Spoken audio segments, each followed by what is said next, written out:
broken. Tuesday I was through with hoping. Wednesday my empty arms were open. Thursday waiting for love, waiting for love. Thank the stars it's Friday. I'm burning like a fire gone wild on Saturday. Guess I won't be coming to church on Sunday. I'll be waiting for love, waiting for love to come around.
Think I can fly.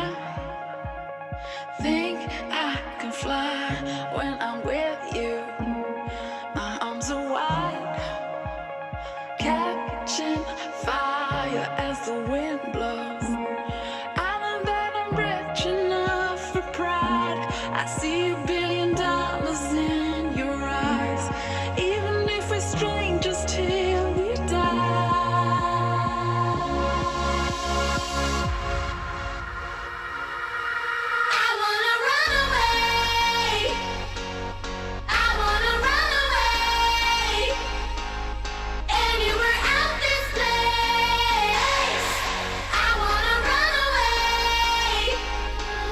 You and I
Wasn't open, just admit it.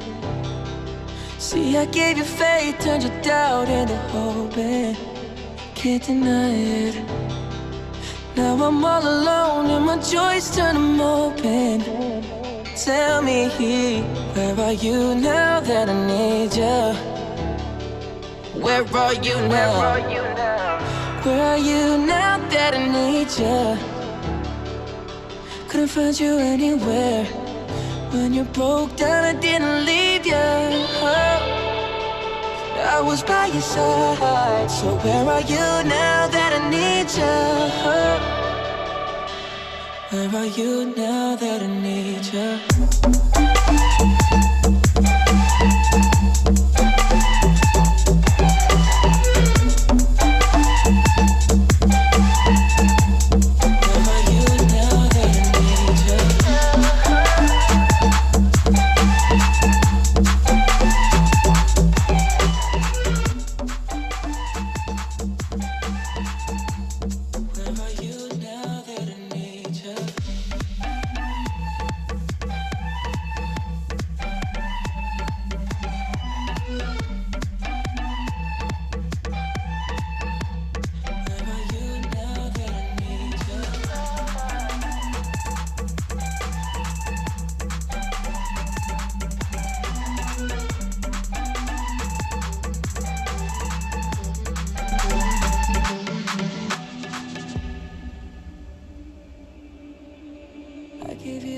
When nobody else was paying. I gave you the shirt off my back, what you saying? To keep you warm. I showed you the game everybody else was playing. That's for sure. And I was on my knees when nobody else was praying. Oh Lord.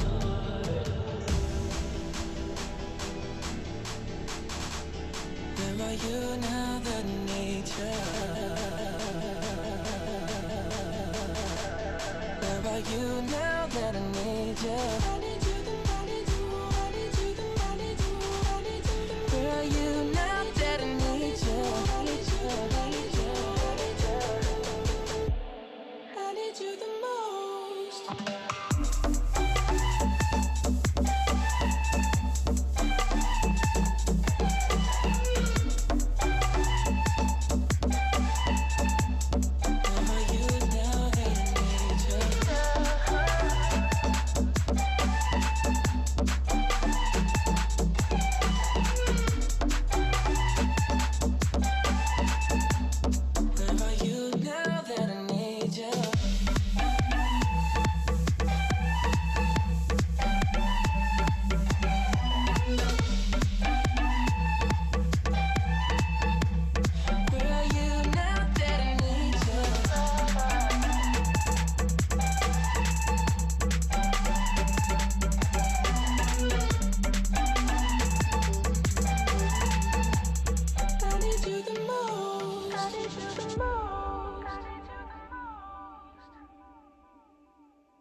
get a good feeling, yeah.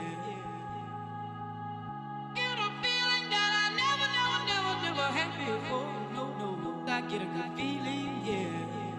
Oh, sometimes I get a good feeling, yeah. Get a feeling that I never had before. No, I get a good feeling, yeah.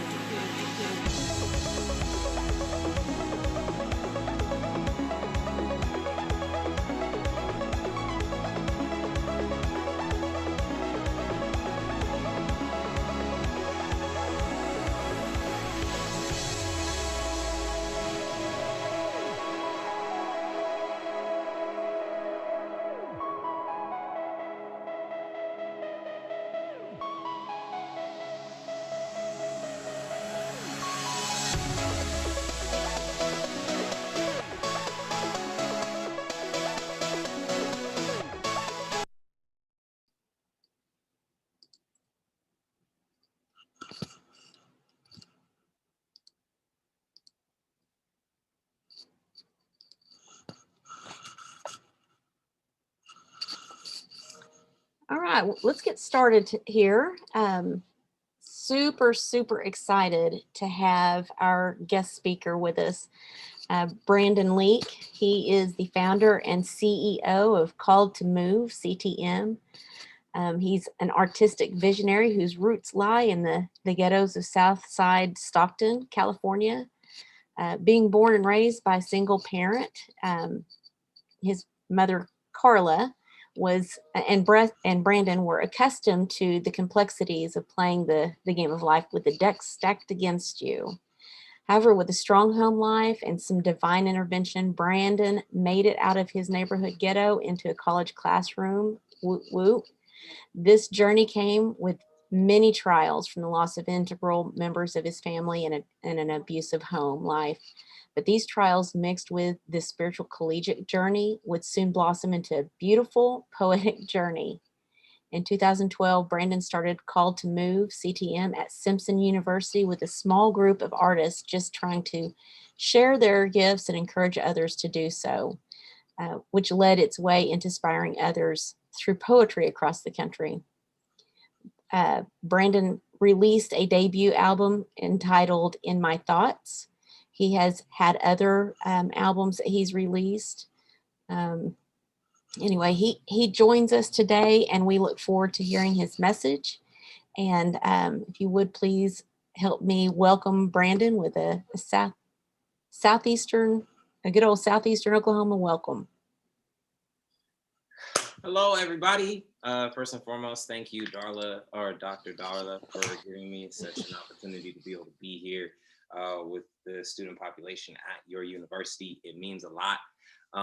If you see me like red-eyed or yawn at any point, it's because I took a red-eye flight from Portland, Oregon, all the way out here to New York City to get some work done because there's no rest for the weary.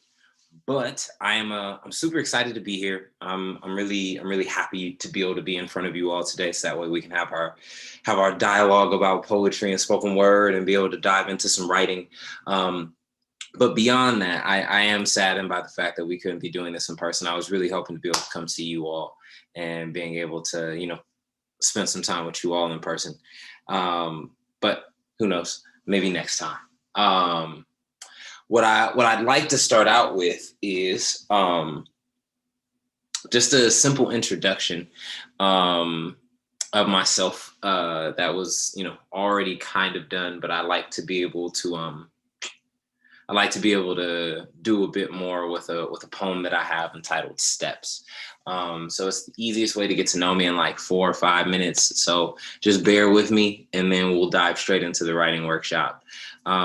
For everybody here, as we're like doing our writing and our engagement, we're going to be utilizing the chat function, or if you aren't afraid to unmute yourself and then tap in to be able to share as well, then would love to be able to hear your voices as well. That'd be really cool.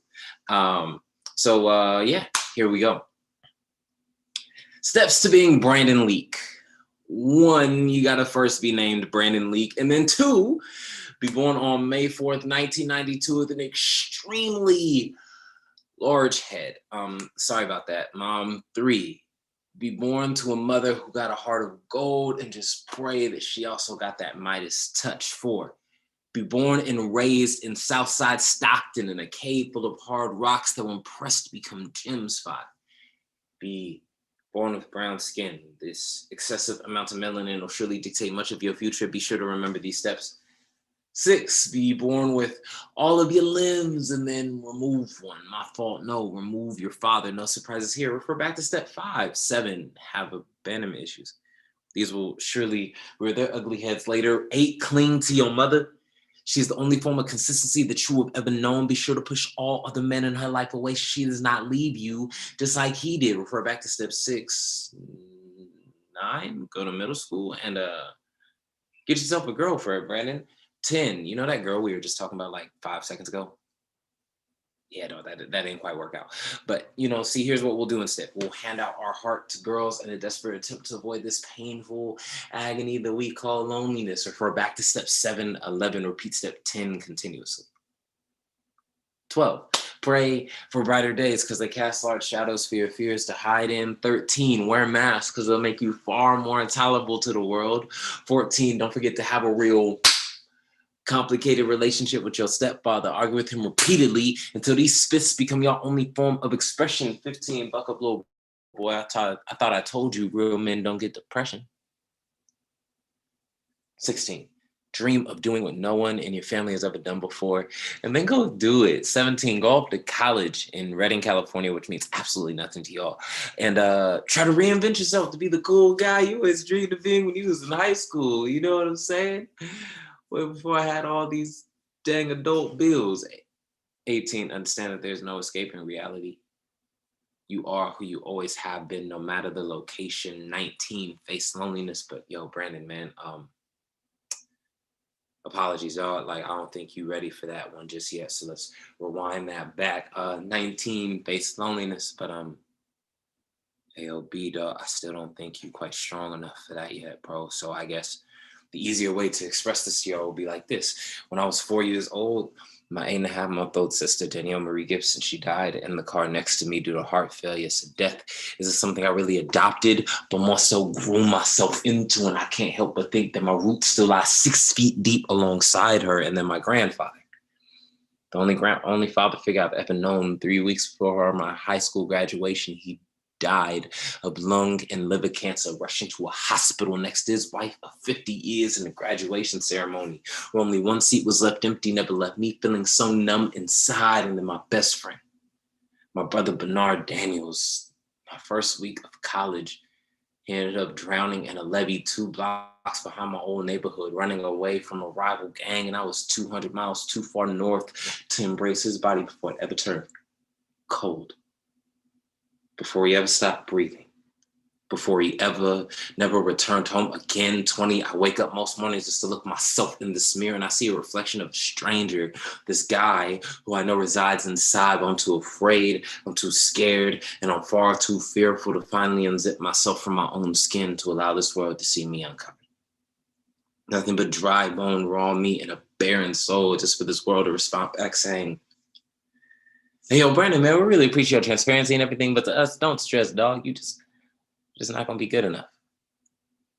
21, 22, 23, 24, 25, there's no more steps. Just tons of questions like, who's Brandon Leake anyways? Thank you. I appreciate y'all for letting me rock out and get my first poem out. Yeah, fam, as stated previously, like I'm super juiced to be here. Don't be afraid to interact in the chat section either. Like, please do. It lets me know that you guys are still breathing, which is nice. But yeah,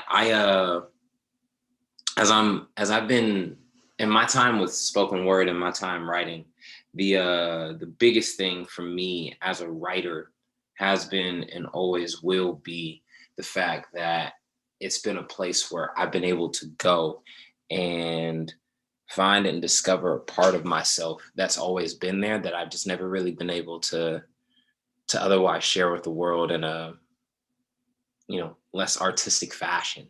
I think people consider art this thing where it's like, yo, you either have to be an artist or not an artist. Like you have to be born with it or you're not born with it. And I think quite the opposite, actually. I look at artistry as a muscle that as you continue to put more into it and you continue to try more things with it, the better you develop it. Now, do people have higher ceilings? Sure. Like I'm never going to be Prince or Michael Jackson. But the cool part is that I can still be the best version of Brandon that I can be. And the reason I say that is because as we write these poems, it don't matter how it sounds in the beginning. It matters that you wrote it. That's the most important part. Were you authentic to yourself? Did you write it? So like that's the important piece. And so yo, as we get ready to dive in, make sure you have something to write with, something to write on. And yeah, let's get ready to dive into this, y'all. So here is how we're gonna end up starting this. I would like for you to please, in a singular sentence, just write down a dream or a goal that you have, any of them. And it doesn't matter if it's occupational, personal, whatever. Like, I remember, in terms of occupational goals, I remember when I was in college, my first year, the only thing I wanted to be was the next Kobe Bryant. I didn't care about school. I was like, yo, fam, I'm trying to be a hooper. Like I'm trying to be out here getting buckets. And I yeah, that was the biggest goal. But that was an occupational goal for me. Beyond that, one thing I always knew I wanted to be was I wanted to be a good father. And that has no occupation to it outside of just, doing my best job for whenever I had a child to be the best dad that I possibly could be. And so, like, who knows? Like, if you want children, like, you can put that you want to be the best parent or want to be the best auntie or the best uncle or, like, whatever it may be. I don't care what your goal is. I care that you write it down. So here's what I'm going to do. I'm going to play some music and I'm going to give you guys a couple minutes to just write down what your goal is, what yours is. And yeah.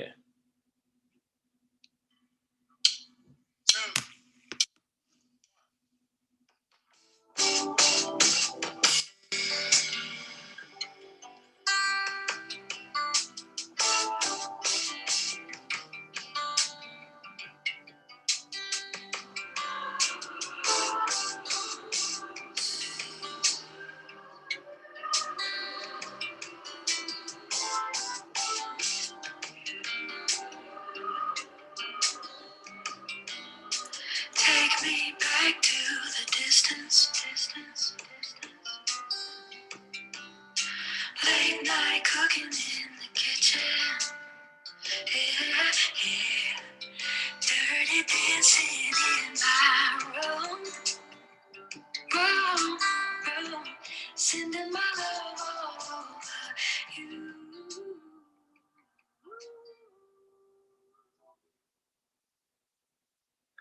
All right. So, people, you should have written down your goal, full and complete sentence. Do I have anybody who's brave enough to share theirs aloud so that way I could be able to hear it?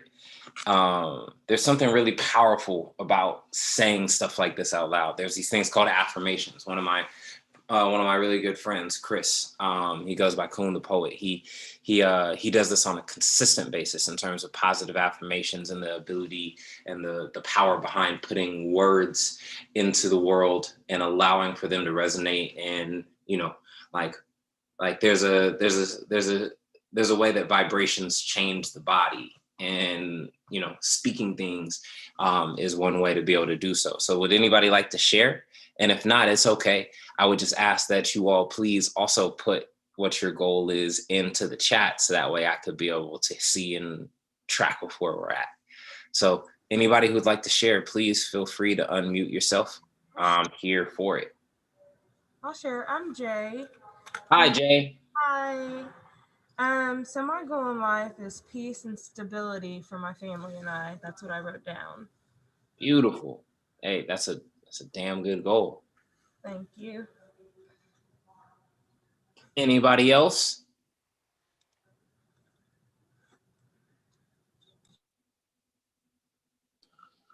We've got one from the chat: to help my children be happy and for them to know that they are great. There we go. See, and I like these because oftentimes when I do a lot of this, people always throw occupational stuff out. And I'm like, well, it doesn't always have to be rooted in something that you have to go do. It's something, like your goal can be rooted in what you want to be. Because, you know, we are human beings, not human doings. And so I think that that's a really cool thing that I'm saying. Thank you, Karen.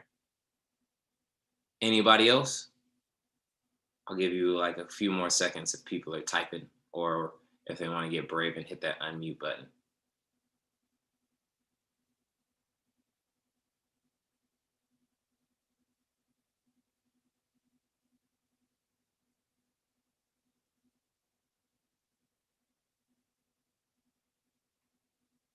Perfect. Okay. So now that we have our goal written down, here's the next thing that we're going to do. Oh, actually, no, Bethany. Yay. I want my children to know that sacrifices are necessary in order to follow their dreams. There it is.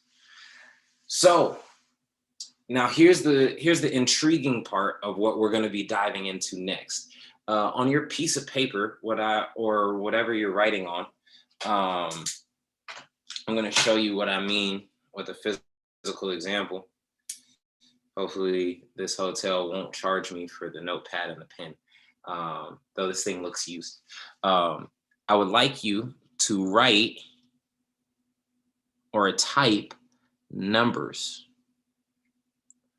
1 through 3. Let's see if I can get it in focus. Perfect. And then I have 2 lines of space after each one because we're going to come in later and add more to it. But here's what you all are going to start writing. What are 3 steps to take towards that goal? 3 things that you can do practically today that could help you achieve and accomplish that goal or that dream. For instance, if we take the example that Bethany gave, I want my children to know that sacrifices are necessary in order to follow their dreams.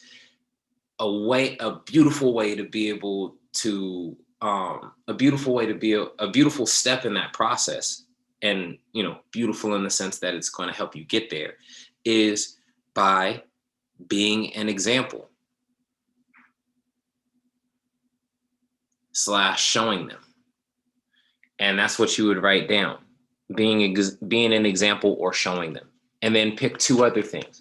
So for instance, if I was going to say my other goal that I had when I was, you know, in college, in terms of wanting to be a dad, one of the biggest things that I knew was a step I had to take was I needed to make sure that I was emotionally capable of being invested in my kids' lives. So being emotionally healthy.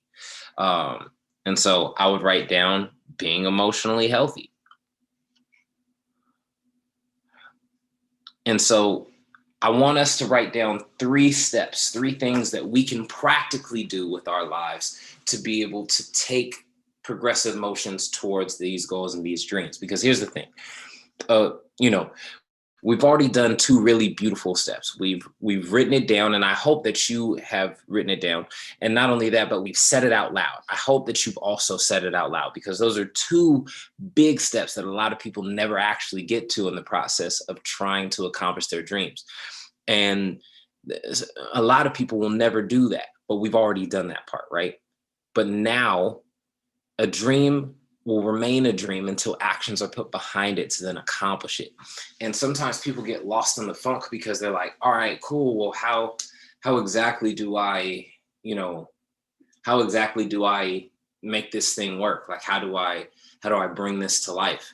And it's like, well, here's some practical steps to be able to get there. And as we list these practical steps, it becomes easier for us to then be able to put those into action once they're on paper. It's like having an accountability partner once it's written down, because now you always have a frame of reference to look back to and say, I know what I need to be doing, but I haven't quite been doing everything that I need to be doing. Okay, cool. Let me look what's on my list. And then you can come back to it. So I'm gonna play a song again. And I would like for you all to take the time to just write down the 3 things that will help you get to your goal.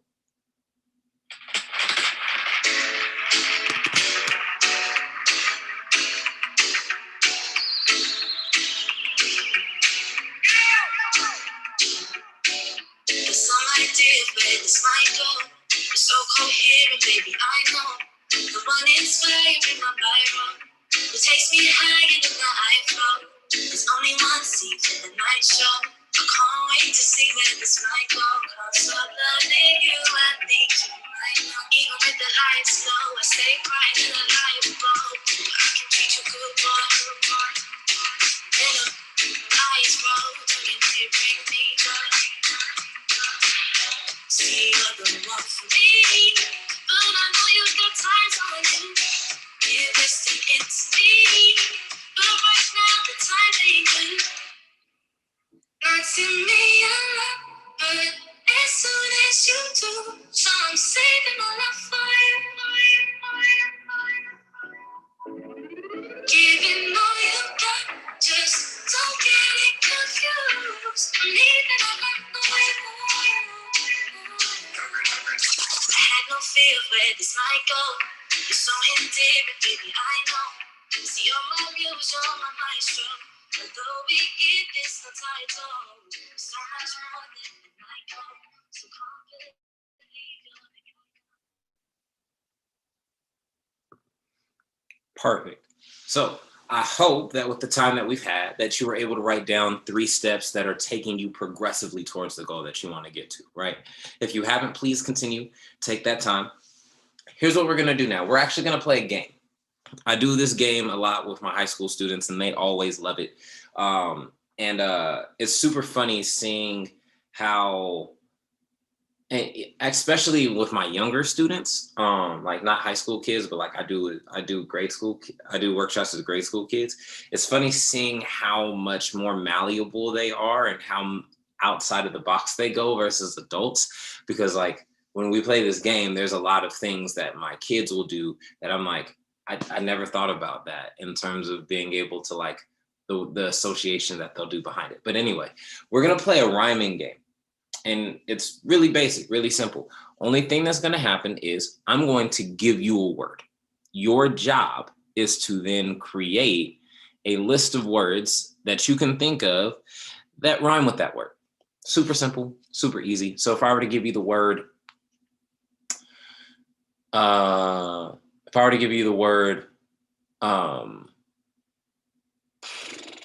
what's a good word to rhyme with? Bow. You can say so, no, stow, all of those words, right? And all you have to do is write them down. And here's how the game goes. You start when the music starts, you end when the music ends, and that's it. And here's what we're going to do. We're going to be utilizing this game as a setup for what we're going to do with some of these steps towards your actual goal. We have a couple more games that we're going to play too, potentially, as long as time permits. But it seems like that won't be too big of an issue. So here's what you're going to do. I'm going to play a song. I'm going to give you a word. You're going to write down as many words as you possibly can that rhyme with that word as soon as the music starts. So let's get our first word. So our first word of the day is going to be blue. I blew out the candles on my cake. BLEW. Go. Let's see how many words you get. I'm gonna do this as well. I'm gonna see if I can beat y'all.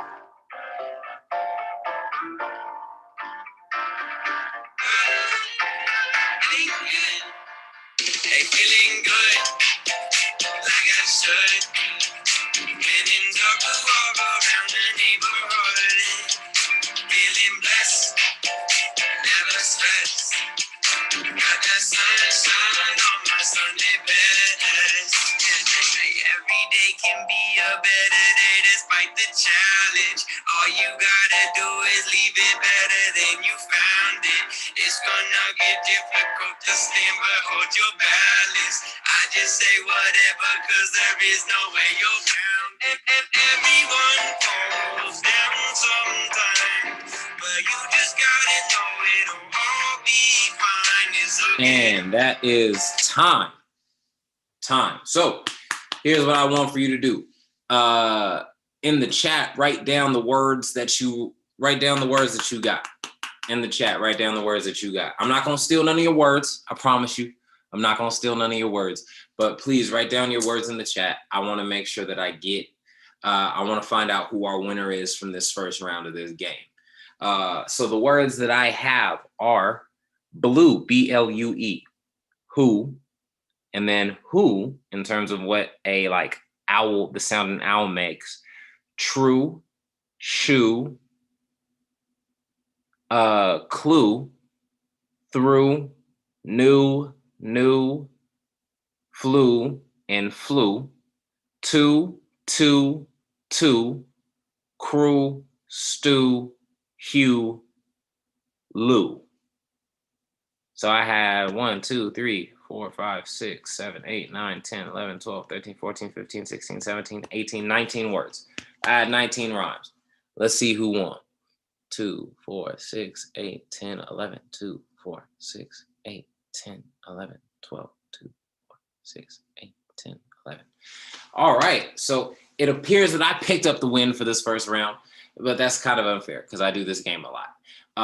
So here's what we're going to do. Instead of me competing in this next one, I'm going to give you a completely different word, and it's just going to be you all. And I'll sweeten the pot for this one. The person who wins, I'm going to mail them an I Am Poetry sweater. I'll make sure that Darla gets their information and their shirt size, so that way I can send it to them via the mail. So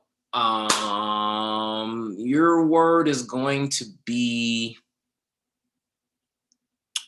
read. R-E-A-D. I read a book. Good luck. It's okay. It's okay. Feeling good, like I should. Been in trouble all around the neighborhood. What's above your neck? It's your. Never stress. Got that sunshine. What do you hopefully sleep on at night? Some days you wake up and nothing works. You feel surrounded. Gotta give your feet some gravity to get you grounded. Keep good things inside your ears, just like the waves and sound it. And just say whatever, cause there is no way you're grounded. Everyone falls down sometimes, but you just gotta know it'll all be fine. It's okay. It's okay. It's okay. Feeling good, like I should. Been in trouble all around the neighborhood. All right. So let's see who had the most words that rhyme with read. R-E-A-D. I read a book.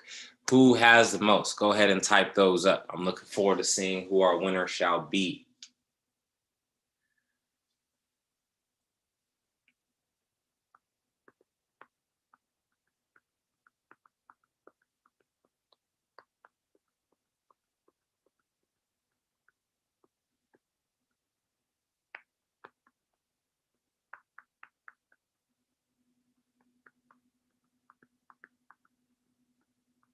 Oh, Bethany looks like they're going to pick up a win here.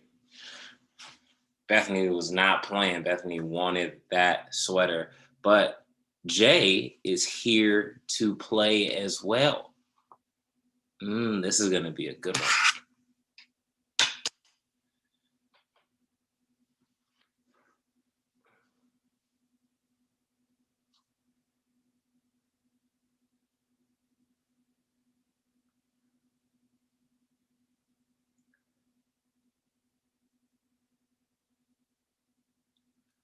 And our winner of the free I Am Poetry hoodie or sweater is Bethany Rucker. Everybody give it up for Bethany one time. So all you have to do, Bethany, send me a private message. Send me a private message here with your shirt size and then your an address to get it mailed out to, and I'll have that sent out today. But first and foremost, thank you everyone for being willing to play in my little game. Now, here's how we're going to inevitably end up utilizing this game, right? So a lot of people believe that in order to write a poem, you have to rhyme every line all the time, as I just did right there. But you don't. That's the reality of poetry, is that it's so much more than just rhyming the last word of a singular line with the one that preceded it. But for this particular instance, that's what we're going to do. So with that first step that we have towards our goal, towards our vision, what we're going to do is we are going to create a full sentence out of it. And then we're going to write a second sentence that will describe how we're going to write a second sentence that is going to then rhyme with it. That'll give it some context. So essentially, let me open my notes so I can show you exactly what I'm talking about. Thank you, Bethany. I got your message.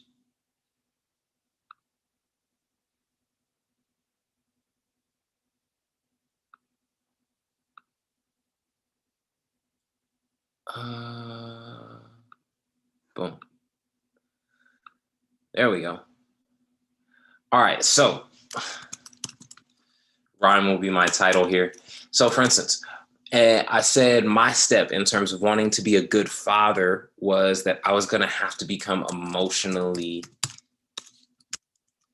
I cannot spell today, you all, being emotionally healthy, right? The way I would express this in a full sentence would be,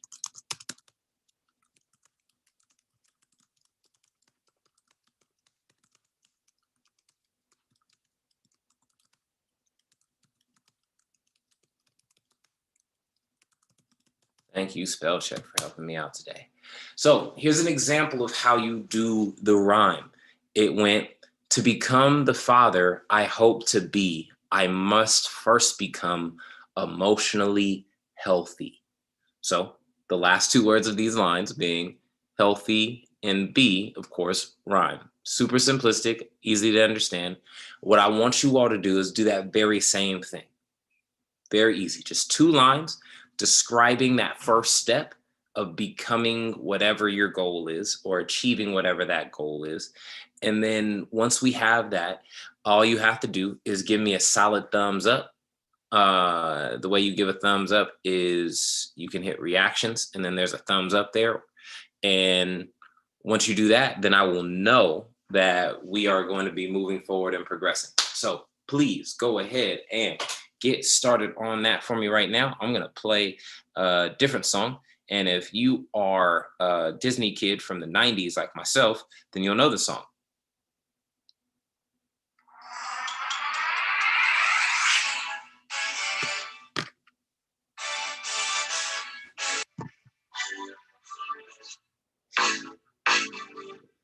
If you don't know this song, that will make me very sad.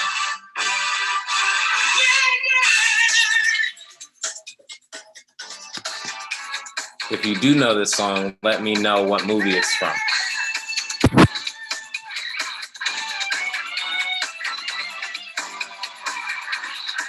There we go, Jay. That's what I'm talking about.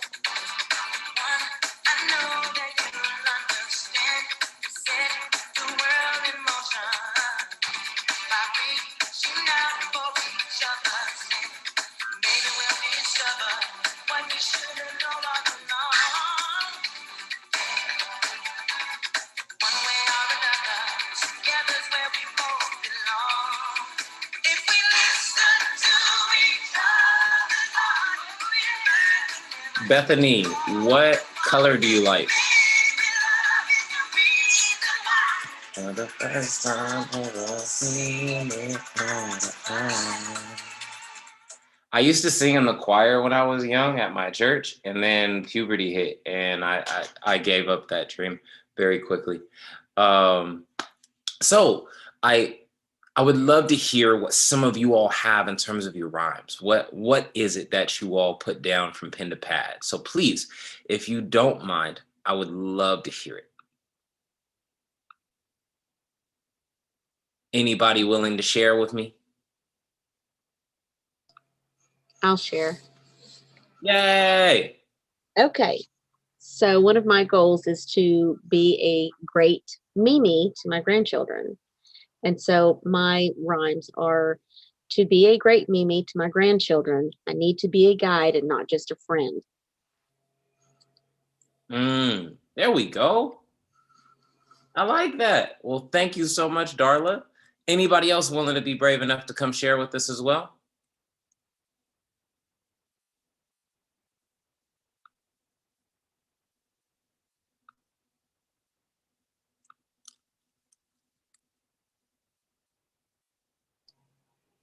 Karen's got something in the chat. There we go, Karen. In order to strive to be a better mom each day, I have to let God open the way. There we go. That's what I'm talking about. Ah, all right. So I'm satisfied. I just need 2 people every time. So here's what we're going to dive into next. If you are familiar at all with metaphors and similes, they're essentially like brother and sister or whatever. They do the same function, except for similes use like or as, metaphors don't. But it's a comparison of 2 or more things, either using like or as or not using like or as. And this is what we're going to do right now. I'm going to say a word, whether it be a person, a place, or a thing. I'm going to give you a noun. And I want for you to give me another noun that you would relate it to. All right. Not an adjective to describe it, another noun, which is going to be important. So for instance, if I were to say Thanos, you couldn't say purple. You would have to give me a person, place, or thing in the chat that most resembles it or that you could most compare it to. So for me, I would say Barney. And the only reason why is because they're both huge and purple and scare children. But anyway, here's my thing. It's gonna be, don't take this does not have to be super serious. Just share whatever first noun comes to mind. Cool. It's a cool word association game, and it gets you on your toes to try to think quickly as to what it could be that you would relate it to. So I'll give you a softball question, or a softball one. Remember, it's another noun that you're going to be comparing it to, another person, place, or thing.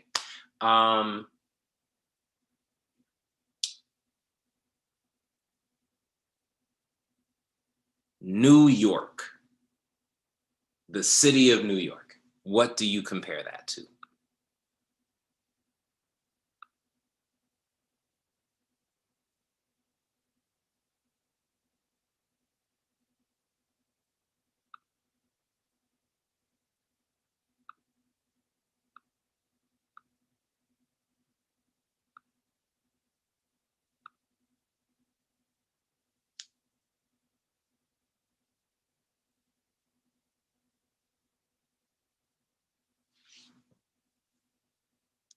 Karen put New Jersey.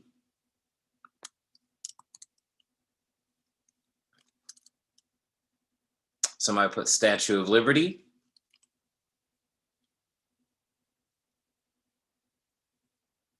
The Big Apple. I put the Knicks. Or another person I'll put is Jay-Z, because he is a rapper out of New York and he always reps New York. So once again, the Yankees, there we go. So it's just finding things that you can compare this other thing to, right? Or that remind you of it. So a city that never sleeps. Good job, Cameron. I like that. Ooh, this one should be fun. The ocean. The ocean. What person, place, or thing reminds you of the ocean?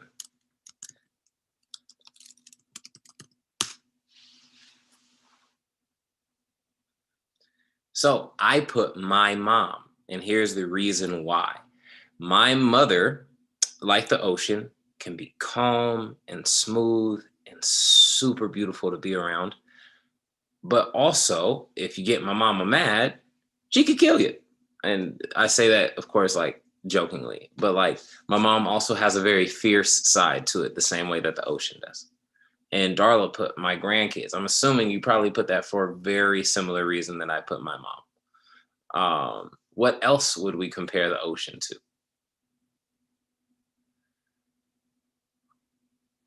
Deep. I'm not sure if you're saying that the ocean is deep or if you're saying what I said about the ocean was deep.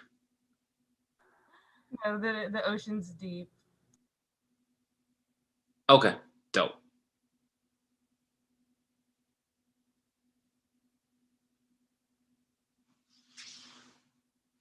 All right, I want to make sure I'm giving everybody a shot.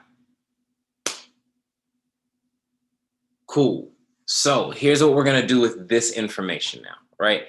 With what we have in front of us, we are going to utilize a simile or a metaphor to compare our second step to something else to something completely different. And so give me one quick second. I'm trying to make sure I have this ready. Perfect.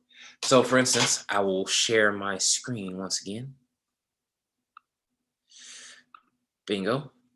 So for instance, my second step of being a good father would be getting a mentor, somebody who could show me what being a good father was like, seeing how I didn't have one around. And so for myself, we're not worried about rhyming at all here. All we're worried about is getting an effective metaphor or simile across. So for instance, I could say, I will.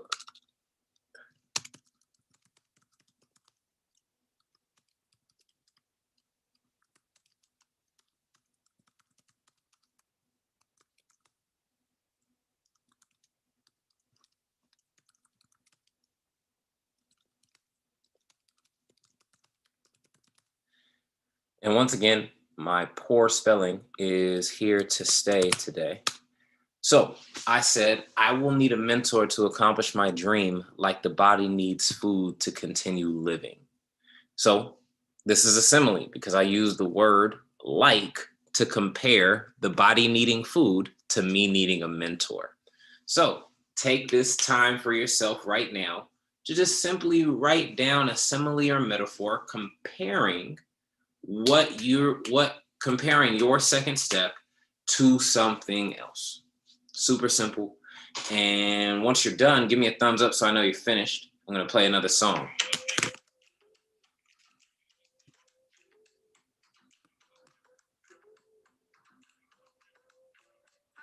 Smoking through icy streams that took my breath away. Moving slowly through westward water over glacial plains. And I walked off you. And I walked off and owned me. Oh me, oh my, I thought it was a dream. So it seemed. And now break deep, I'm inhaling. You're an understanding. Leave me be. I'm exhaling. You're an understanding.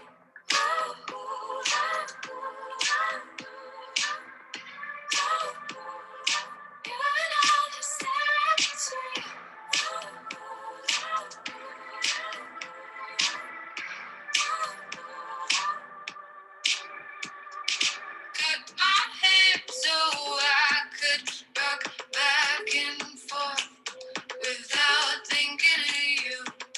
Learn to talk and say whatever I wanted to.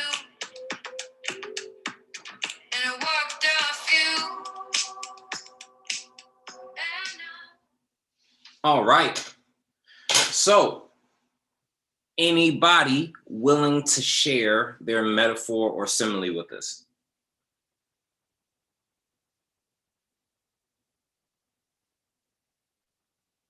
And it's okay if nobody is. I completely get it. But I'll give y'all 10 seconds to make y'all decision. And you could either type it or you can say it out loud. Either way works.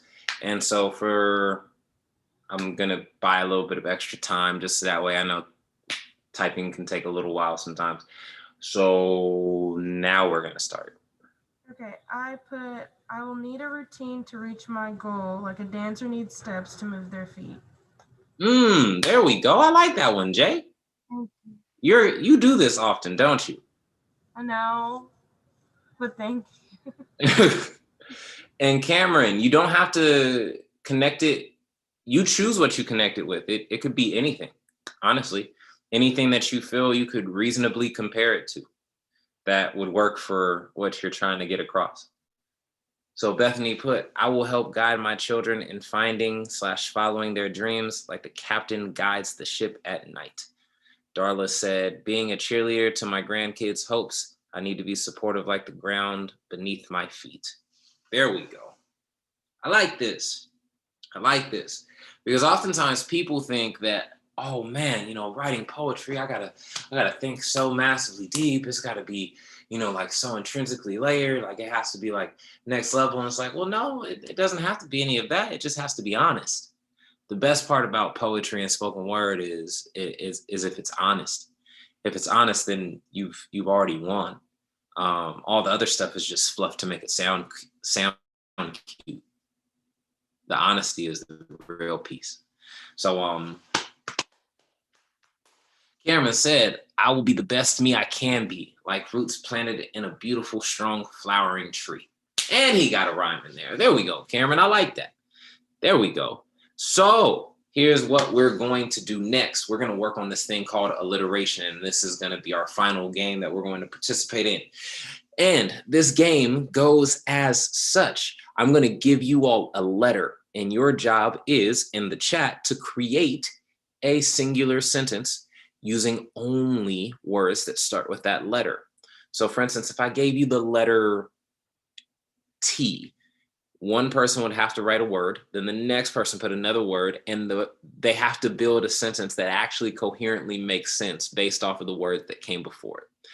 And it works really interestingly to see how things get jumbled up and messed up with people typing at the same time. So let's see how well you all can work together. So essentially, I just need a 7-word sentence, and it all has to start with the same letter, or also the same sound. So for instance, if I gave you the word F, and the word F, oh my God, this is how tired I am today, you all. This is how tired I am. If I gave you the letter F and then you gave me a word like phone, that still works because the same sound at the beginning of phone is the same sound as the beginning of fig. So speaking of that, I am going to give you the letter F, and let's see where you all can go in terms of creating a sentence. I'm going to give you your first word. Fred. What is Fred doing? So Fred found. Darla, you're going to have to put a different word in. Bethany beat you to it.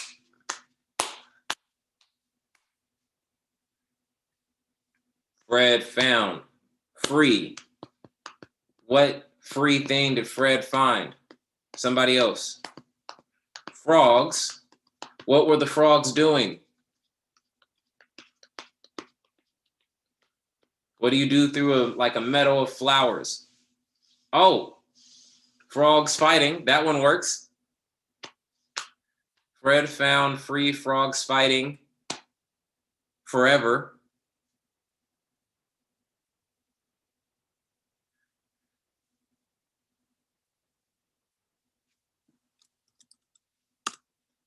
For. And who's going to close this sentence out? Food. There we go. Fred found free frogs fighting forever for food. That one works. So our next letter is D. as in dog. So, your first word is dangerous. To start off your sentence, dangerous dragons drive down. Oh, Jay, you're gonna have to replace that. Oh, drive down during. That actually still works. Dangerous dragons drive down during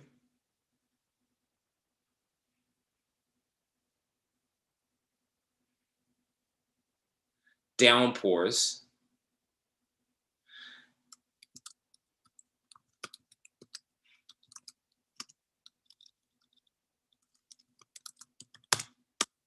Destructively. Dangerous dragons drive down during downpours destructively. Boom. Last one. We're going to go with G. G as in go. So, George is your first word. George gave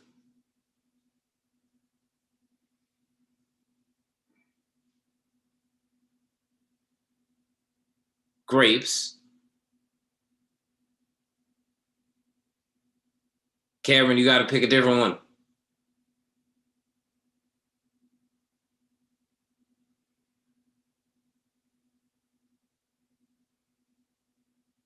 George gave grapes given.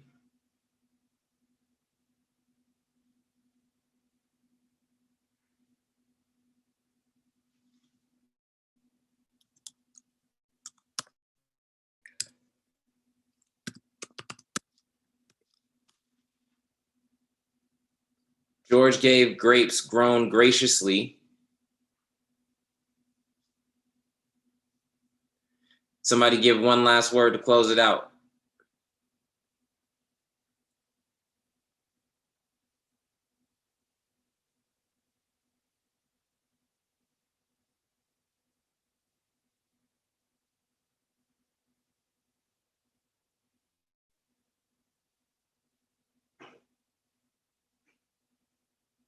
Well, actually, looking at the time, forget that.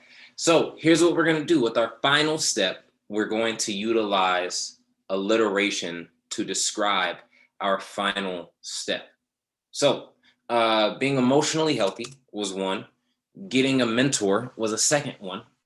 And my final step to becoming a good father, I would say is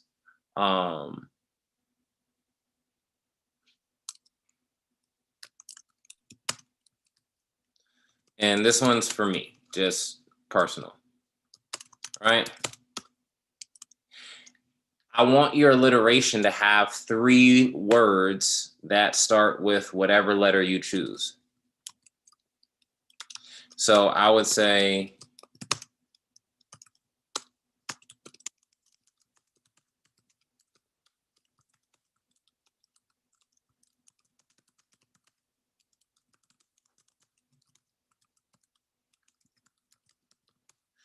giving glory to God is my final step to being the father I had always dreamt. And my alliteration is giving glory to God. Now that small word in between glory to God, glory and God being 2, that's fine with me. I just want you to have 3 words that start with it in the same sentence. So please take your time now to write down what your final step would look like expressed in an alliteration. Go ahead. Dive in. I will pick a song and then we'll get rolling.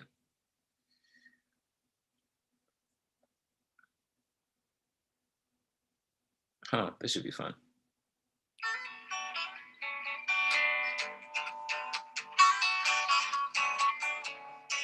Super funny. This song is called Ventura Highway. I heard it in a casino in Vegas and I fell in love with this guitar.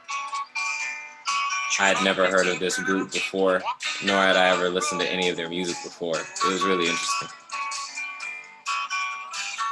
me how long you gonna stay here, Joe? Some people say this town don't look good in snow.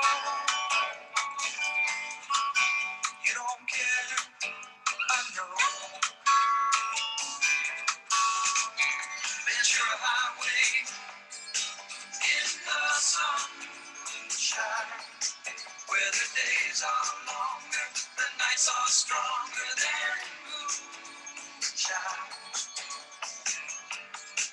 You're gonna go, I know.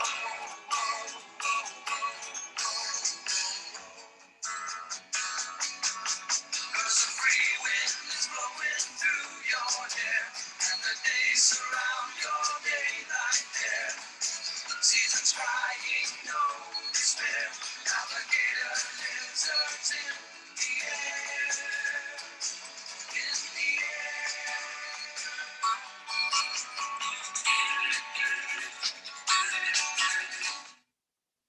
All right. So now here's the cool part. You've written half a poem now.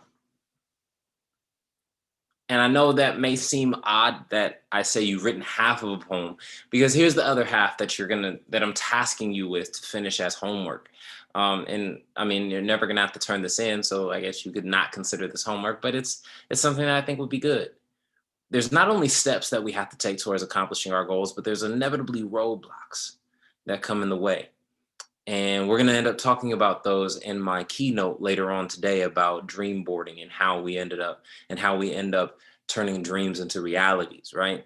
And so my task for you would be to write down 3 things that inevitably come between you and your goal, you and your dream. What are 3 roadblocks that stand in your way? And do the same thing that we just did. A rhyme, a simile or metaphor, and an alliteration to describe those 3. And then the final thing would be to close out with a sentence stating why this dream or goal is important to you. Why does it matter? Because if you don't care about it, then why are you going to put in the effort and energy required to accomplish it? If it's not something you're passionate about, why would you do it?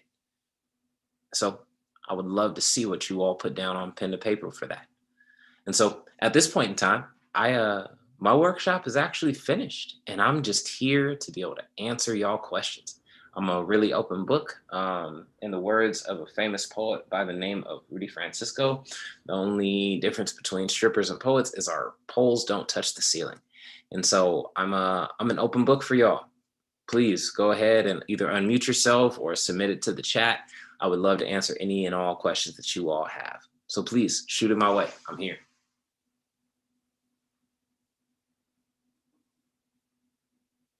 When did you start writing poems?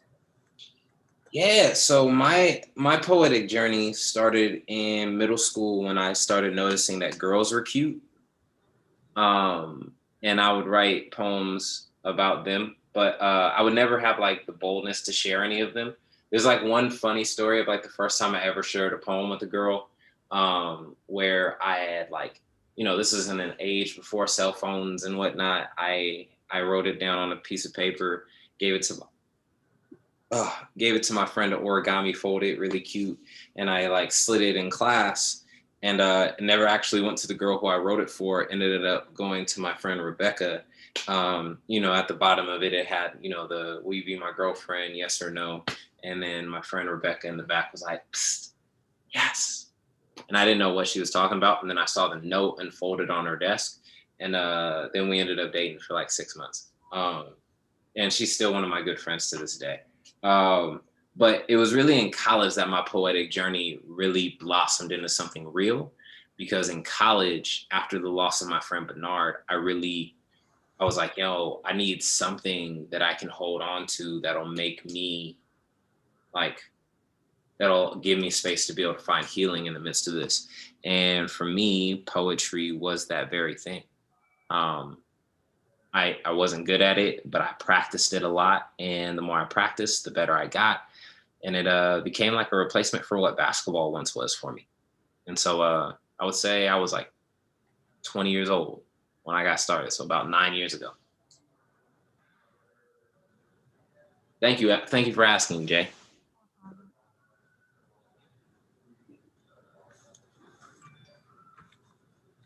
Anybody else got a question for me?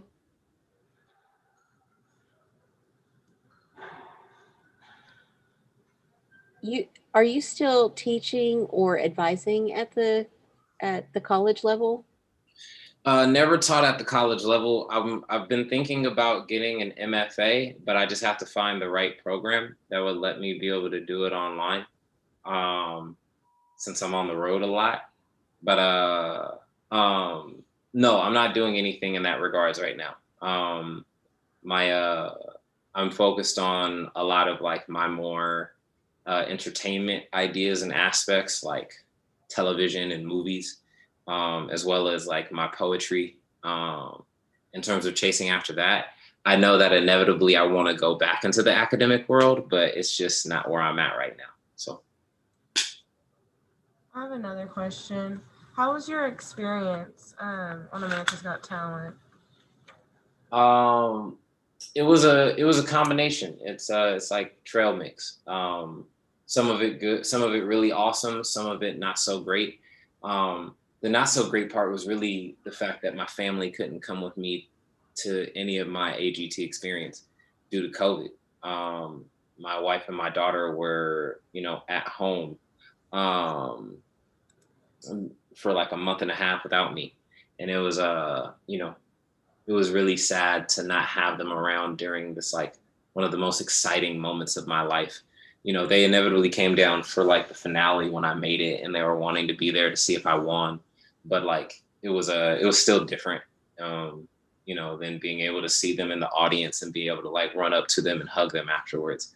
But like probably the best part about the show wasn't winning. The best part about the show is the people who I got the chance to meet. Like Shakira McGrath, Selena Gibbs, the Double Dragon Twins, Brett Loudermilk, uh, all these people. Like those folks are super awesome. Like I absolutely love them to death. What's my guys' names? Broken Roots. Like I absolutely loved. Like I loved everybody who I was competing with. They were all super dope to be able to get to know. So I built some friendships that I know will last for a long time off of that experience, and that alone was worth the time I spent out there. And David had a question. Do you have a specific poem that you would consider your most meaningful work?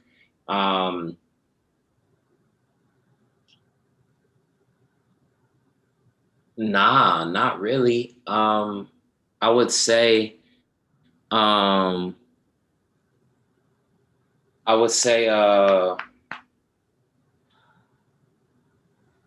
probably my favorite poem at this point in time is a poem I just finished about my grandfather.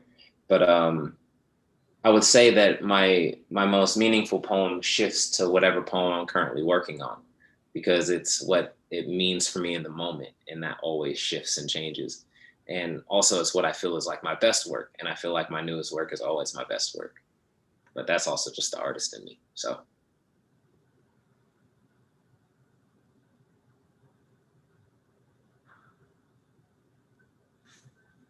anybody else?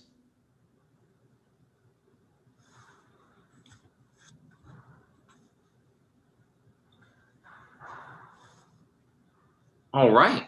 Well, first and foremost, Darla, thank you so much for the opportunity to be here. It has meant a great deal to me to be able to virtually interact and do this whole thing. I know we wish we could been in person, and hopefully what will inevitably happen will be that we'll get the chance to run this back a year or two from now, and I'll be able to be there in person, and we can all high five and do the whole celebratory thing. But I want to say thank you all for being here. Please come join in on the keynote. It's going to build off the back of what we were talking about here, but even more in depth. I'm going to be doing a whole lot more poetry during the course of that time as well, in terms of being able to have some dialogues and discussions about some systemic things that end up standing in the way between us and our dreams. Some of the paths that I had to take to be able to navigate to get to where I'm going, and even some of the stuff that I'm having to do now to compensate for some of the stuff that I lacked growing up, to be able to accomplish my dreams and my goals. And so yeah, please come out and tell a homie to slide through. I mean, it costs nothing besides a brief little period of your time. And so I'm super appreciative that you gave your time to me today. And I look forward to seeing you all later. And yeah, adios. Thank you. We'll be back at 2:30 with you. Thank you, Brandon.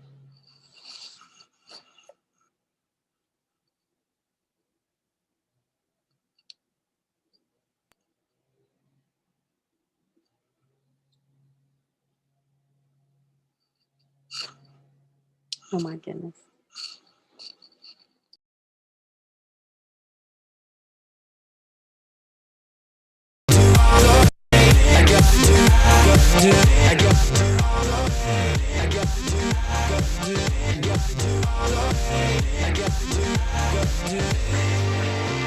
I can feel the heartbeat underneath the concrete, just like a kick drum plays.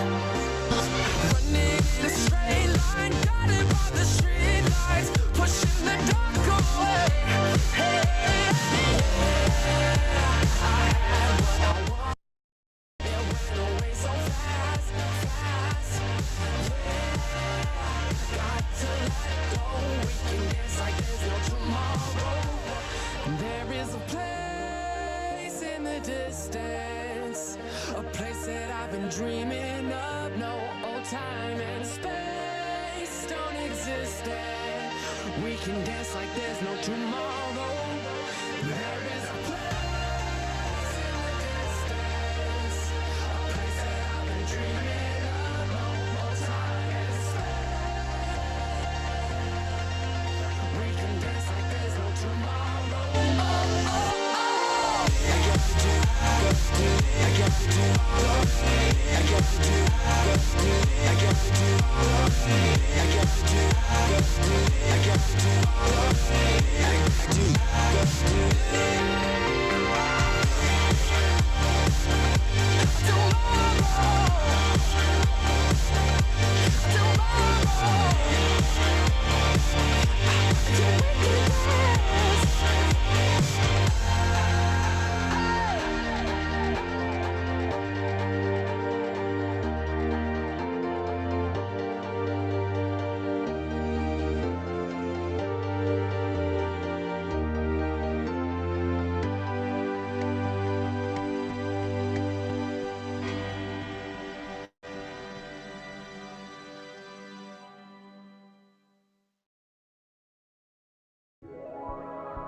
drummer. Go out fighting, go out young. A flash of lightning clips the sun. Last chance, last summer. Your last dance, beat to your own drummer. Go out fighting, go out young.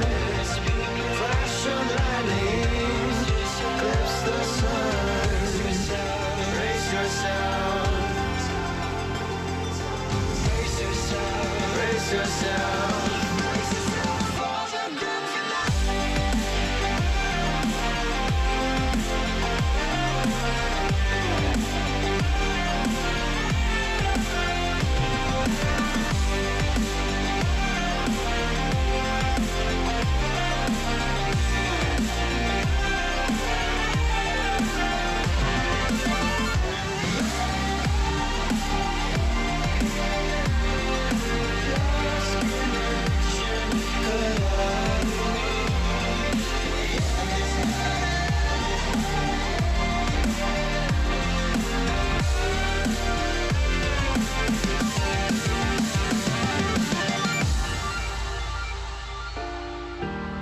Your last chance, last summer.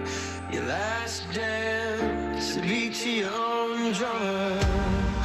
Go out fighting, go out young. A flash of lightning clips the sun. Brace yourself, brace yourself.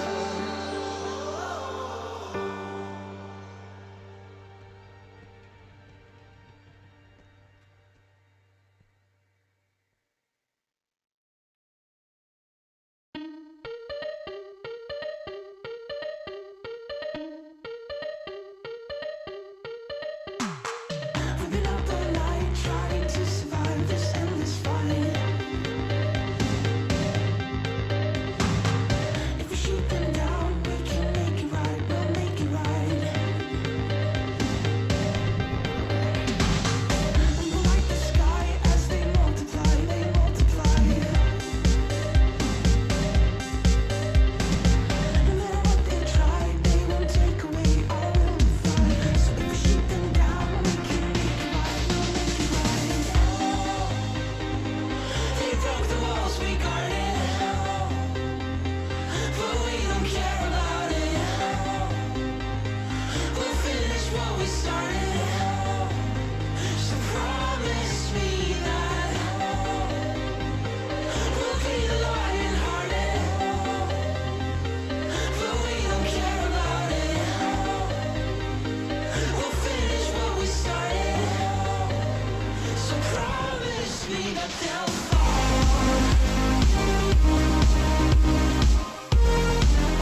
Is anyone there?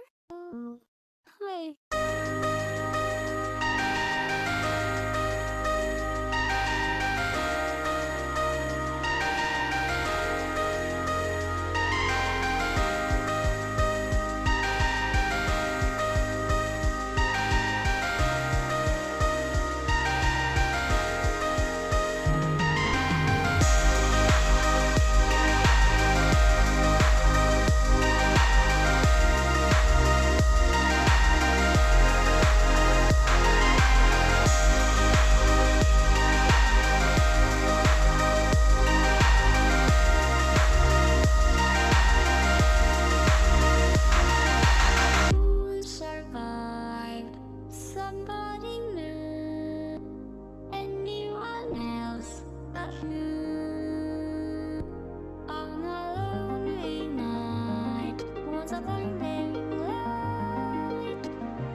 Now love is all I got, I can't live. Love is all I got, only love in my life. Love is all.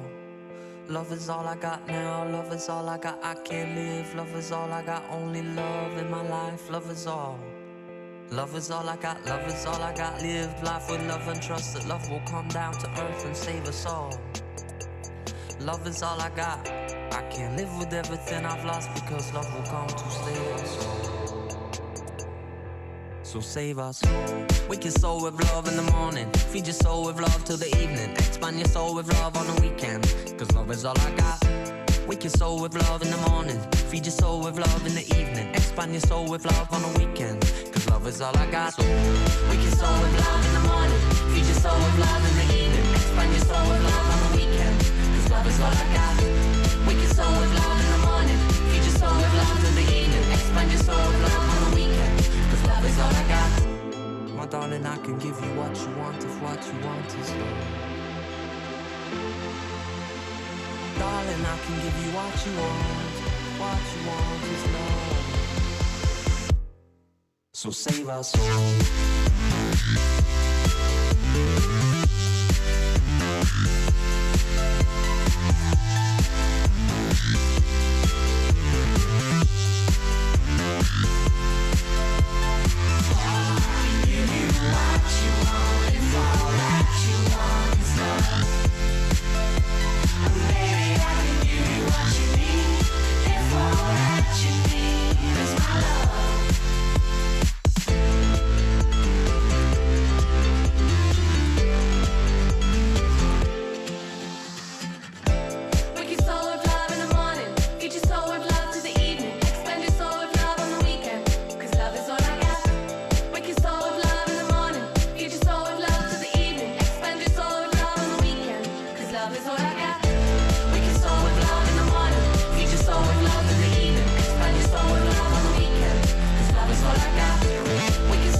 So save our soul.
All right, we're going to go ahead and get started back with Brandon and look forward to hearing your keynote for us. Beautiful. Got a bit of a different backdrop for you all this So time. you're on mute, by the way. Oh, I'm on mute? Oh, I hear you now. I hear you. Okay. I was going to say I have a little bit of a different backdrop for you all this time. So, yeah. So first and foremost, thank you all once again for being here. Bethany, your hoodie, your sweatshirt is already on the way. So be looking forward to that. So here we go, man. Since winning America's Got Talent, one of the most intriguing questions that I've consistently gotten has been, how has your life changed, or how is it different now versus how it was before. A lot of people have inquired, have wondered, like, all right, so like your life must be significantly different. And the reality of it is, it's really not. The access that I have to things is vastly different, but the personhood of who I am, the aspirations and the dreams that I've had for quite a long time are all still the same. And I believe the reason why I've been able to remain as grounded as I've been in my reality of who I am and in my personhood is because of the practices in which I've taken to ensure that I have kept my eye on the same singular purpose and goal that I've had in mind since the inception of my time doing spoken word. And it has been this dreamer focus and mindset that has some immense positives as well as some really bad fallbacks and negatives. And so I wanted to talk to you all today a bit about the dreamer's mindset, the things that inevitably get in the way, the things that we have to build upon in order to build a better tomorrow, not just for ourselves, but for future generations, because what we do today sets the table for those who come after us.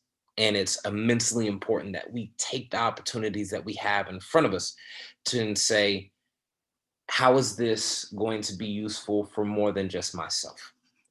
Um, because I believe in answering those types of questions, we begin to leave a generational echo or ripple effect that ends up creating significant change that is farther reaching than anything that we can do just being self-minded.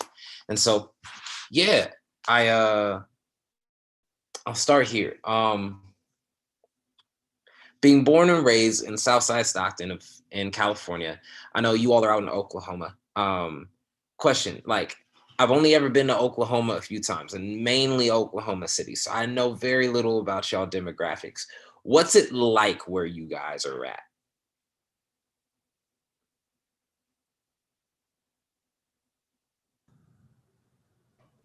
I want to speak up. I'm from Stockton, California myself. Ah, there we go. In our demographic, it's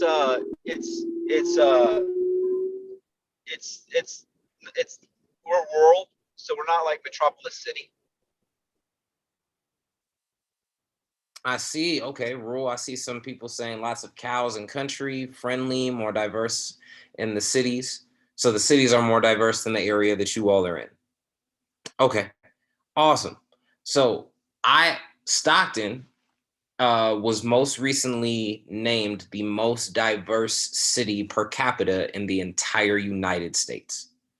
Uh, it was a very intriguing time being born and raised in Stockton.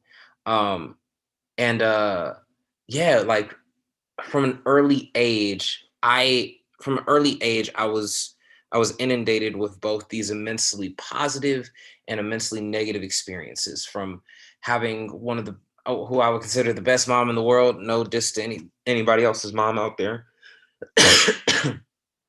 Should have grabbed water. Um, but then also being 4 years old and losing my sister. From being accepted and going to a magnet school, which is like a high-end school for quote unquote gifted students, at the age of 4.5, 5 years old, to then you know uh dealing with things like economic segregation within my city through redlining and being the only kid in my entire neighborhood who had access to up-to-date textbooks and things like that. It's these types of things were all parts of my journey in developing not only my mindset and my dreams, but also informing the reality of who I of where I wanted to go and who I wanted to be. And I think oftentimes when it comes to our dream planning and setting, we don't give enough credit to how our circumstances around us inevitably inform the idea of who we want to become, who we think we can become, and the things that we inevitably want to do.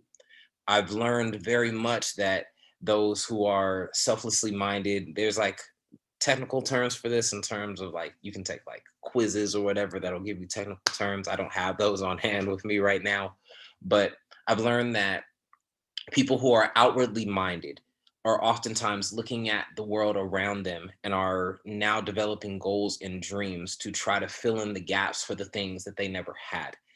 People who are more inwardly minded, and neither one of these are wrong, are oftentimes focusing on the things in which have brought them joy, the things that are going well, and then trying to build upon those very things so that way they can continue to exist and continue to do positive things for not only themselves but for the community around them. And so for myself, I've always had this more outward focus because growing up in the neighborhood that I grew up in, I saw so much beauty, but I saw so many things that I'm like, man, like if we had these things here, if we had those things here, how much better off would we be? And let me tell you a little bit about where I'm from. Hello, everybody. My name is Brandon Leake, and I'll be your tour guide today through 6th and Nightingale, our little hood oasis. Please be sure to not stray too far away from the group, for we are not liable for your safety. I feel it's only fitting that we start this tour off properly poolside, or should I say pools side, because here at 6th and Nightingale, we believe in options. I know what you may be wondering. Why are these pools discolored? Astute observation, my friend. You see, here at 6th and Nightingale, we believe in providing our residents with only the finest of inebriation. So go ahead and take your pick, whether it be vodka, gin, malt, liquor, tonic, whatever your heart desires to escape, we will provide for you. But, oh, you had a question. Oh, you want fresh, clean water. Oh man, now that's the good stuff. That'll inevitably cost you. For someone in your financial position, it'd be much more cost effective for you to simply get a pool full of cheap liquor and then dive in it. Anyway, on to our next display. Here we have our cafeteria. Our employees receive calories for salaries. They get all the snacks, chips, candy, soda, ice cream a person could ever want. And if that doesn't satisfy your needs, no need to fret. We have our never-ending dollar menu and top ramen cuisine, which is sure to hit that palate of yours just right. But, oh, yes, you again. You had another question. Oh, you want fresh fruits and vegetables. And meat too, man, how cute. See, I think you may have us mistaken with our location just a tad bit farther up north from here. But anyway, this tour must go on. To our left, we have our local community recreation facility. It's oftentimes empty due to risk of injury from fellow residents. It's often, oh, anyway, we also have our local community resource center. It's oftentimes also empty due to the fact that people don't trust who or what lies inside. But here we have our crown jewel of them all, our brand new school. Here, students will receive a quality education. We'll give them experienced teachers who are so burnt out by all the problems we don't help them out with that they don't really care no more, but we'll give them books and computers, but not the necessary education requirements for them to be able to attend college. Because I mean, who would want to leave this beautiful place anyway? I mean, here we built a self-sufficient system that we rarely have any vacancies, that no one ever really leaves. They just continue to refuel this machine. My fault. That's not in the brochure. It says here they continue to re-inhabit our communities. So as I said, welcome to 6th and Nightingale. Unfortunately, at this moment, though, it does not appear that we have any vacant. Wait, please calm down. No need to stress. You're all good. You see, we just had a reenactment of 2016, 17, 18. I mean, even 21. We just had a young Black boy who got gunned down. So wait, I think that now means that we got a vacancy. So would you like to move in now or maybe later? And so that poem, 6th and Nightingale, is a direct representation of the culture and environment that I grew up in as a child. I remember we had liquor stores galore around my neighborhood. I was able to walk within like a 2-block radius and get to 2, maybe even 3 different places where I can get chips, soda, ice cream, candy, alcohol, cigarettes, stuff like that. But in order to find fruits, vegetables, or healthy food, whole food, I would have to drive 7 or 8 miles away from my home. We call these food deserts. And they're not exclusive to Stockton. They're a very global issue that inevitably a lot a lot of people are facing. And if you look at the social economics of my city and the demographics that would exist within them in terms of racially, you found that these lower income neighborhoods were filled with Black and brown people who also had lack of access to, whole foods, who had lack of access to community resources in terms of being able to go somewhere and healthily exercise and do things and participate in those types of activities. And there was direct correlations to not only health, but over policing. And there was a variety of issues that ended up following this. And this began to shape and form my reality of what I thought was possible for myself at a very young age. And this dreamer mindset that I began to develop was formed out of being extremely countercultural to the things that were around me at the time. I had tons of friends who said, man, like you know, I'm I'm I'm probably gonna graduate high school, cop me a little job here in town, and just stick around here. It was not very common that people saw themselves being able to be more than the things or the circumstances in which they were brought up in. And it is that very nature that I looked at the world around me and said, I want to be different. And for the longest time, I just wanted to run from Stockton. I was like, yo, can't wait to get up out of here. I'm going to be done with this place. It's going to be sweet. And as I grew older and as I grew wiser, and when I got away from when I got away from Stockton, I realized very quickly that there was something far more beautiful to me instead of running from it, coming back and improving it, to reform and reshape the place that raised me. So that way, instead of raising more broken children, we got the chance to raise holistically healthy children from the same block that I came from. And once again, like, this is my type of outward lens that I've always had, being able to see and assess circumstances that were around me and say, what are the roadblocks that we're facing here? Like, what are the circumstances that are getting in the way? Whether it be the lack of access to good food and good health services, or whether it be the poor financial means that the entire community seems to find themselves in, or the poor educational standards that inevitably are ended up here in our school district. Because for a period of time, shortly after I graduated from high school in Stockton, California, you could attend two of our public institutions and be able to graduate from high school with no ability to actually attend a 4-year university, which was mind-boggling to me. The idea that we would set our youth up in such a poor circumstance, that would be accepted and acceptable. And so when I came back to Stockton, the first thing I did was, not being an artist, I became a teacher.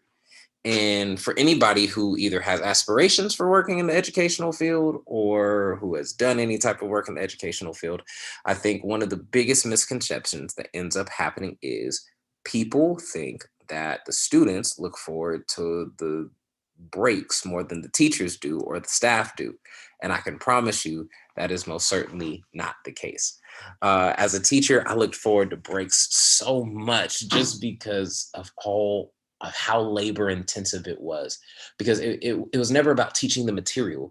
It was always about doing the behavioral management of working with these students and trying to get them involved and invested in the material that we were teaching. And not only that, but trying to make the stuff that I was teaching culturally relevant and momentarily relevant to them, so that way they would see the direct benefit to buying into it. And I remember, I'm going to go into another poem real quick. I remember that I was standing in front of my classroom like a couple of days before winter break, and I saw a slew of empty seats, and they all reeked of apathy. And my first inclination was to blame my students, because if this place has taught me anything, it's that self-accountability is only something the poor and powerless can afford. And though my students most certainly fit the description, they had such short supply of it, I tried to express to my students that this classroom is a resource and that it's knocking on their door, but most of them couldn't hear it over the sounds of the gunshots, their rumbling stomachs, and the notifications popping up on their phones. So logically, the problem must not be them.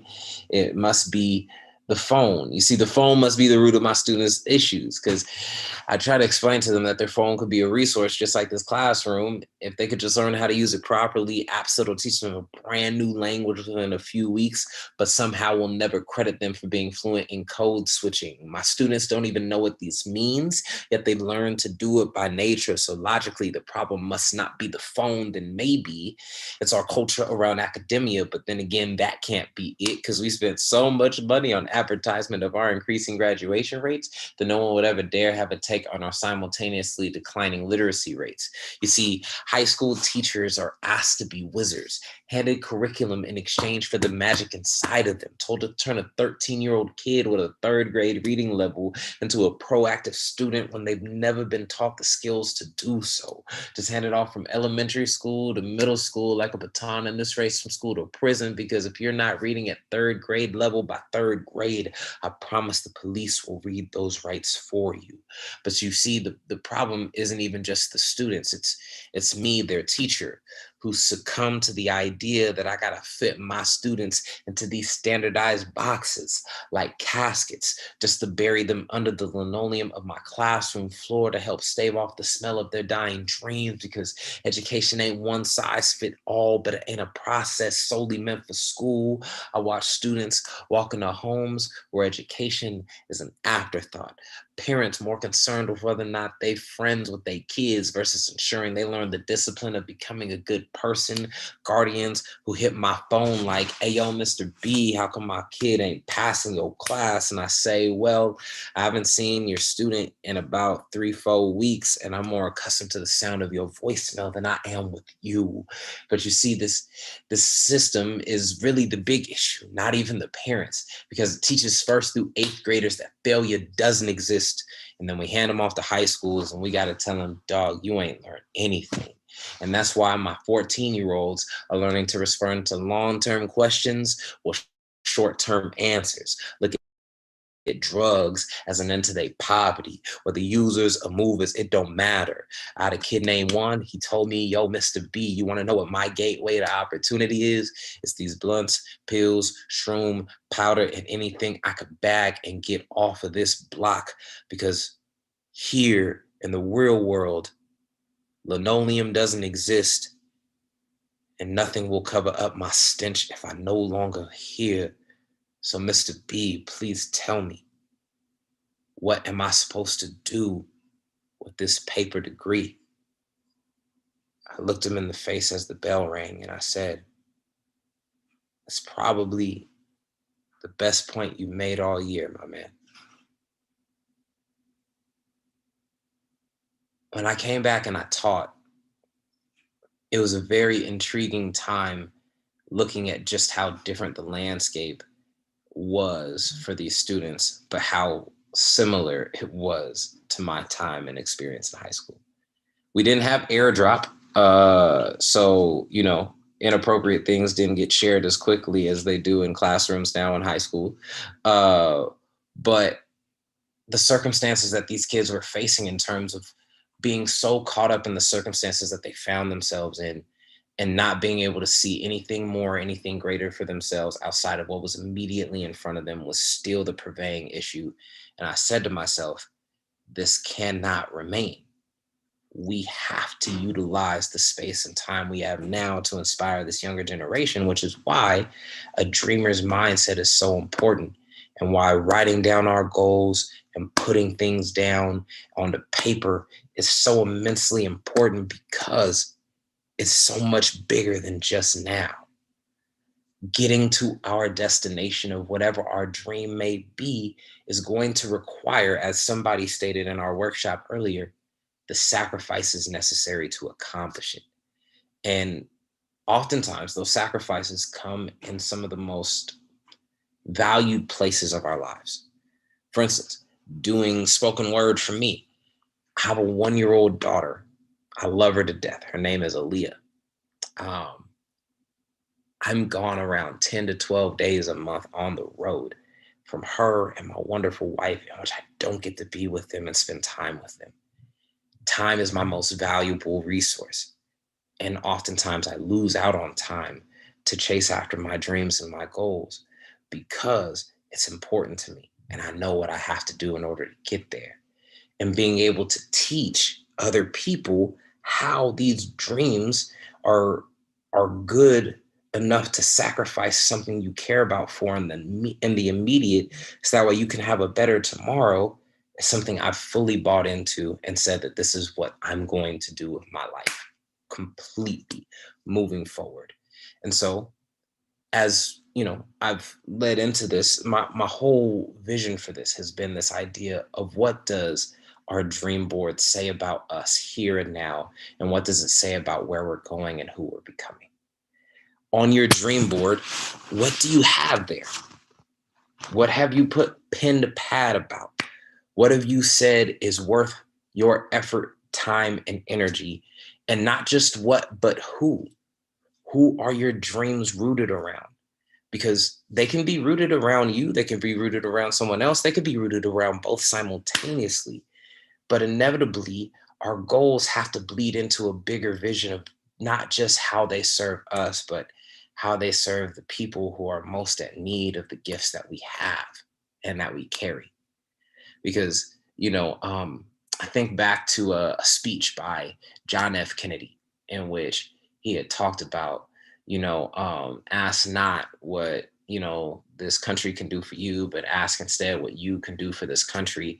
And I think about that outside of just this country context, but deeply in a personal context of like, don't just ask what your dreams can do for you, but ask inevitably what your aspirations can do for the people who are around you, what they can do for the ones in which are looking at you as you're on this journey and as you're accomplishing these steps on the ladder to getting to where you're going. And I think one of the coolest things that I learned along the journey was that ascension towards your goal doesn't always look the same as other people's. And that can hurt, because I know a lot of young people who bought into the idea that ascension is only monetary, that getting to your goal means getting to the bag. And there's so much purpose beyond just the financial means that one gets from actually accomplishing the dream. There is so much more to it. Like, my favorite moments doing spoken word have not been my highest paid moments. My favorite moments doing spoken word are, for instance, a show where I had to catch a Greyhound bus to Salem, Oregon from Redding, California, where I was going to in college. Made no money on the trip, but I met a young lady who said that she was planning on committing suicide that day, and that my poem encouraged her to not do so. That's some of my favorite moments.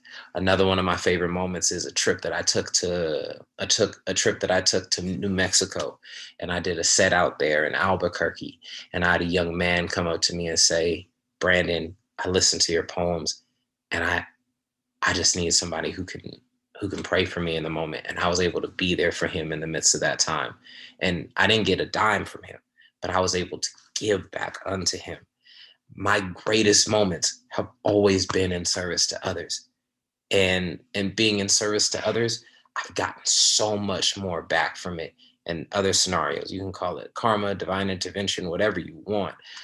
But I truly believe, as we keep our eyes on the prize of whatever these dreams are, that when we look at it beyond just what we get from it, but what the world gets from it and what those directly around us get from it, it truly enriches the experience. And so during the workshop, we inevitably talked about what a dream or a goal or a vision is. And defining that is really important, because oftentimes in our social context here, it's always occupational. Yo, so like, what do you want to be when you grow up? Or like, what do you want to do next? Like, what's the upward mobility at the job that you're at? Or like, how long are you here at this company until you take a stepping stone to get towards the next place, or whatever that may be. And I think it's a healthy thing to be able to think about, your monetary, to be able to think about, what you're spending your 8 to 5 doing. But also, I think that it's short-sighted to think that that's the only thing that can define what you view as successful or what you view as a dream. Because honestly, there is so much more enriching experiences outside of the workplace that you can find purpose in and dreams. Poetry was not my job for the longest time. It was what I would do after work. It was my 5 to 9 that I was trying to get to become a 9 to 5. And throwing my energy and effort into this, what was once a hobby, is what inevitably allowed for it to blossom into a career that now I don't work a single day in my life. Every day I'm doing something I love. And, the old saying goes, if you love what you do, then you'll never work a day in your life. And so I haven't been I really haven't felt the stress of work since America's Got Talent, which has been an immensely awesome pleasure to be able to have. And so with those things in mind, I don't just keep in mind though the fact that like this is how do I phrase this? Okay. I don't just keep in mind the fact that like this is where I'm at now. I keep in mind the whole journey of where I've been, what it took for me to get here, from the steps that I took to be here, from pouring in my time, energy, and effort to be able to do this, from countless hours on the road, driving to open mics and losing money out in the journey to be able to get here, to asking for advice, being crappy at poetry for a good period of time and learning the process of getting better at it, to the roadblocks I faced, from being fired from a job because I took a day off to be able to go do a show that I wanted to do, and they justifiably let me go, to building to having to completely restart and rebuild my poetic career, because if you build something and you're going towards your goal, you want to build it on integrity. You don't want to build it on a shaky foundation, because inevitably one day, if it's built on sand, it will sink. So building your dream and your goal on a solid ground of honesty, integrity, and good faith and goodwill is a necessity. Because if you build it on anything else, it will inevitably crumble. The foundation will go, and that dream and that vision will sink. And it's going to take a long time to not only just have to rebuild the foundation, but to repair all the things that were damaged in the process. And I had to completely restart in 2016. I had to reshuffle the decks and say, like, all right, Brandon, like what you were doing before led to some success, but it wasn't built in a way that you would find to be honoring. So how do we now reestablish and readjust? These were all steps and roadblocks. And another major roadblock I ran into was that nobody I knew, nobody in my family, none of my friends had ever done what I was aspiring to do. Being the first person around you to chase after something is immensely difficult, because nobody else really has the insight into how to get there. That's why people get role models. That's why people surround themselves with people who've done things that they've never done before that they're trying to do. That's why you find people who've accomplished what you're wanting to do and you follow their footsteps. That way you can accomplish the goal too.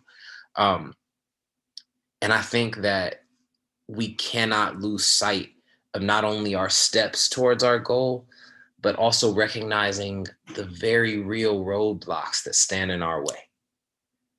If you were in the workshop, which a majority of you were, you heard me state that like I didn't have a father in my life growing up. Um, and wanting to be a good dad to my now daughter and my soon to be son come this August, I've had to have conversations with people who I feel are good fathers. So that way I can talk to them and learn lessons from them in ways that I would have never learned previously. And that takes a lot of humility. That takes a lot of willingness to throw pride aside and say, all right, cool. How do I embrace, you know, how do I discern the information that I'm receiving to say like, hey, I want this information. I'm going to use some of it, not all of it, because not all of it's applicable to me.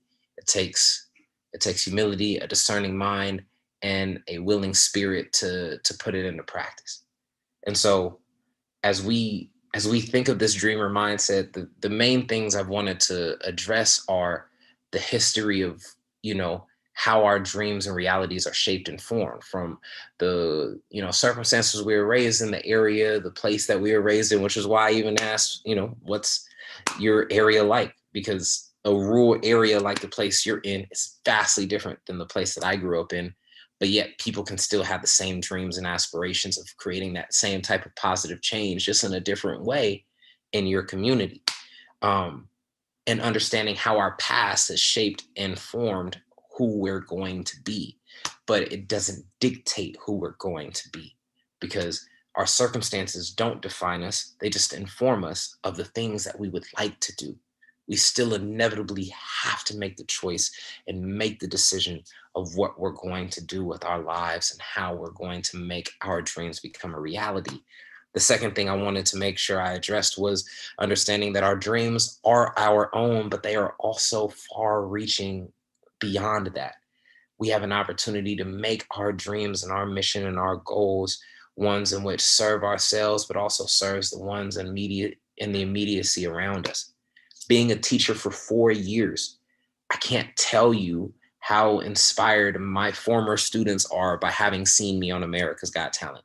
I got kids who are now writing poems and are saying, you know what, like, I've always liked what you did. I just never thought that I could do it. And seeing you on that stage, now I want to go chase after it.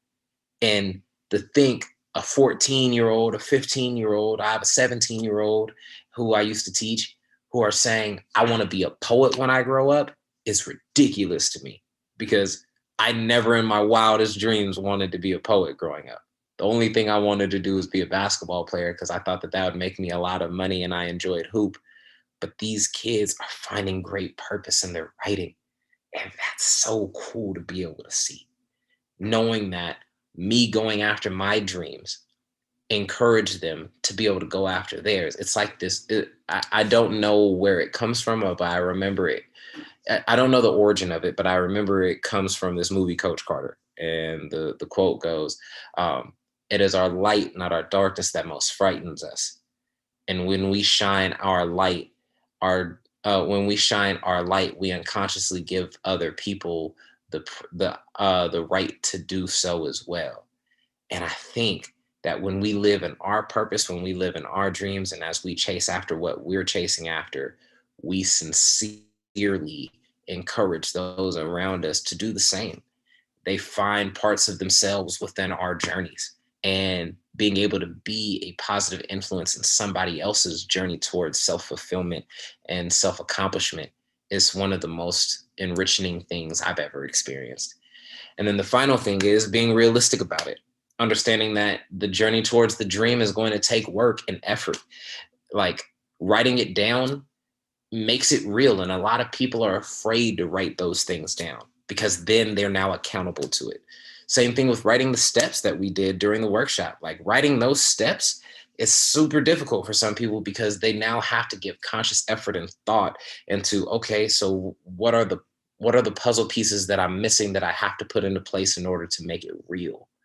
And doing that mental labor towards a goal is vastly different than just saying, hey, this is something I want for myself. Because saying you want something for yourself, everybody does. Putting actions behind it is what few people do. And what fewer people even do is assess their shortcomings to understand what roadblocks they'll face in the journey to getting where they're trying to go. Because inevitably, like, we're all going to run into stumbling blocks. Like, how many of you have ever had a goal where you didn't have an issue accomplishing it? Like, I know when I was in school, I would always start out the semester saying, fam, I cannot wait for the semester to come up. I'm about to get straight A's. I'm going to do great. And then homework came up, tests came up, new TV show came out, and I didn't feel like studying, and I would do bad. Like, and those A's inevitably turned into, you know, man, like, that B minus isn't too bad. But understanding that roadblocks are going to be a part of the journey is important, because if you think it's going to be smooth sailing there, then you're going to get knocked on your behind, and you're going to allow for being knocked on your behind to define you, instead of allowing for you getting up from being knocked on your behind to define you. Because it doesn't matter how many times you get knocked down. It matters how many times that you get back up. And I know where that one's from. That's a Rocky reference, which I've never even seen the movie. But yeah, like, holistically today, I just wanted you all to understand my life circumstances and what I went through, and for you to as you look into what I've gone through, to take the time to self-reflect and assess, like, hey, how is what I've gone through, both in my youth and in my current, defined how I've looked at my trajectory in life, and what do I want it to be? Where do I want it to go? Because I have something in me that is special, that the world needs, that's unique to me and only me. And how do I activate that and put that into practice, so that way I can not only be the best version of me for myself, but be the best version of me, so that way the people around me can see and become the best version of themselves too. So that's my keynote. And that's what I wanted to give you all today. I hope that it was somewhat helpful. I'm here for thoughts, feedback, questions, whatevs. So feel free to either type it or unmute yourself and talk to me. I love being able to hear people's voices and talk, because Zoom calls can be non-fun a lot of the time. But yes, please, feedback, thoughts, questions, whatever, I'm here for it.